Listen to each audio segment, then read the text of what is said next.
Selamat datang di channel ini, rekan-rekan sekalian. Video ini kembali kita membahas terkait dengan upaya pemerintah daerah di dalam mencari solusi atau nasib tenaga honorer yang gagal pada P3K 2024.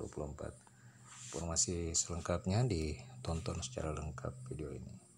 Rekan-rekan sekalian, pemerintah daerah juga tidak tinggal diam dalam rangka menangani persoalan tenaga honorer, khususnya honorer yang tidak lulus pada seleksi P3K di tahun 2024 ini. Diketahui bersama bahwa untuk seleksi P3K 2024 itu terbagi dalam dua tahap, yakni tahap 1 dan tahap kedua. Nah, menjadi persoalan sekarang tahap kedua ini juga terdapat honorer yang tidak terdata di database. Untuk honorer yang telah terdata di database BKN, memang solusi dari pemerintah adalah diangkat menjadi P3K paruh waktu. Namun bagi honorer yang tidak terdata, sampai dengan saat ini belum ada regulasi apakah mereka akan dirumahkan jika memang gagal pada seleksi P3K 2024 ataukah seperti apa. Nah, berkaitan dengan hal itu, beberapa daerah sudah melakukan beberapa langkah dalam rangka menangani persoalan tenaga honorer ini. Salah satunya adalah dari Kota Banjarmasin, di mana DPRD Kota Banjarmasin, Kalimantan Selatan itu menerima audiensi perwakilan 751 honorer, khususnya kategori honorer yang tidak lulus pada seleksi P3K 2024. Mereka menyampaikan keluh kesah terhadap nasib mereka setelah gagal pada seleksi tahun 2024. Nah, anggota dewan ini juga menegaskan bahwa sebenarnya harus ada solusi untuk memberikan kepastian bagi ratusan guru honorer ini untuk dapat kembali mengajar. Semoga dengan wali kota dan wakil wali kota terpilih nanti bisa berkolaborasi memikirkan nasib honorer ini. Namun demikian, pihaknya juga meminta Dinas Pendidikan untuk mencarikan solusi dan perhatian khusus bagi mereka sehingga kondisi ini tidak berlarut-larut. Nah, rekan-rekan sekalian, sementara itu dari Dinas Pendidikan Kota Banjarmasin, Ahmad Baik Haki menyampaikan bahwa banyak isu yang berkembang saat ini bagi guru honorer yang tidak lulus seleksi P3K 2024. Memang isu-isu yang beredar itu adalah isu dirumahkan atau diberhentikan, dan itu sudah terjadi di beberapa daerah, rekan-rekan sekalian. Olehnya itu di Kota Banjarmasin sendiri melalui kepala dinas menyampaikan bahwa pihaknya tahun ini sudah menganggarkan untuk honor bagi ratusan tenaga honorer yang tidak lolos seleksi P3K 2024. Jadi rekan-rekan sekalian, Kadis Pendidikan ini menyatakan bahwa pihaknya sudah menganggarkan honor atau gaji bagi ratusan honorer yang tidak lolos pada seleksi P3K 2024. Jadi di pemerintah kota ini sendiri, gaji untuk honorer yang tidak lolos itu sudah dianggarkan, sudah dianggarkan di instansi masing-masing. Tapi rekan-rekan sekalian, menurutnya gaji itu sebutannya bukan honorer lagi, tapi untuk dana transportasi bagi mereka.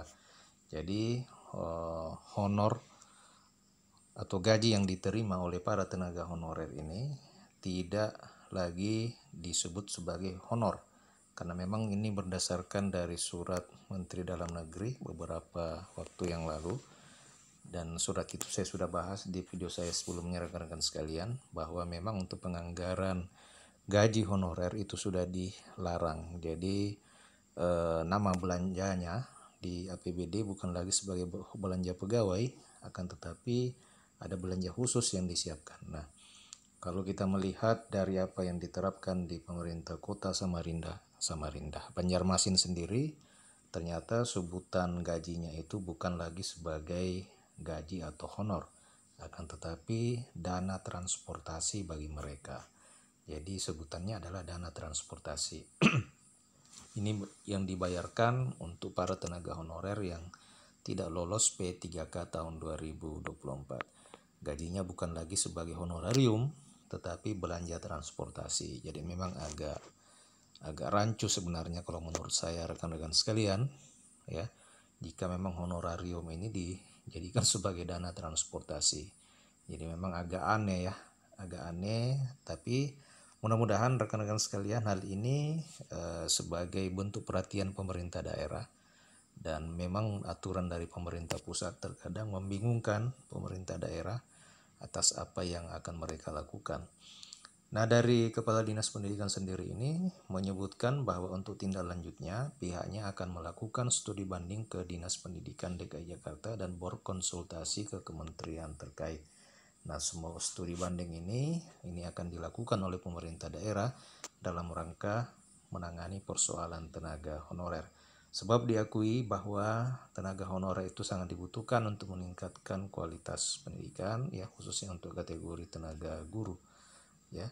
Dan karena minimnya jumlah guru PNS, jika mereka tidak dipekerjakan lagi, makin banyak kekurangan, sebab tenaga pendidik ini tidak bisa digantikan dengan tenaga PNS dari instansi lain yang teknis, ini profesi yang khusus.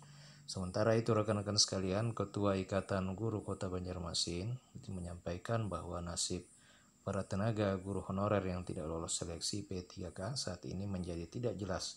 Sedangkan ini sudah masuk pada bulan kedua tahun 2025, sementara insentif mereka belum bisa dibayarkan atau dicairkan karena tidak jelas lagi apakah bisa dicairkan. Jadi hampir merata rekan-rekan sekalian, seluruh daerah sampai dengan saat ini belum bisa membayarkan gaji atau insentif yang diterima oleh para tenaga honorer, khususnya honorer yang tidak lulus pada seleksi P3K 2024. Ketua PGRI juga berharap dengan penyampaian aspirasi ke Dewan dan Dinas Pendidikan ini akan ada solusi yang baik untuk para tenaga guru honorer dan kesejahteraan mereka selanjutnya.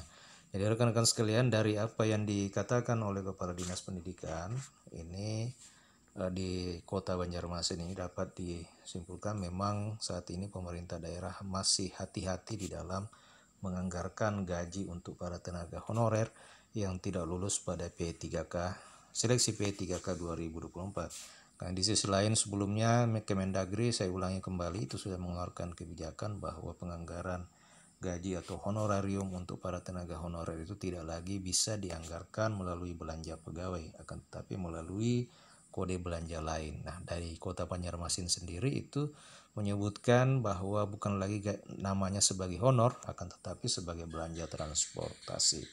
Nah, rekan-rekan, bagaimana dengan kondisi di daerah rekan-rekan sekalian? Silakan bagikan infonya di kolom komentar video ini. Ataukah ada tanggapan dan pertanyaan terkait dengan berita kali ini? Silakan tuliskan di kolom komentar. Terima kasih, sampai jumpa di video berikutnya.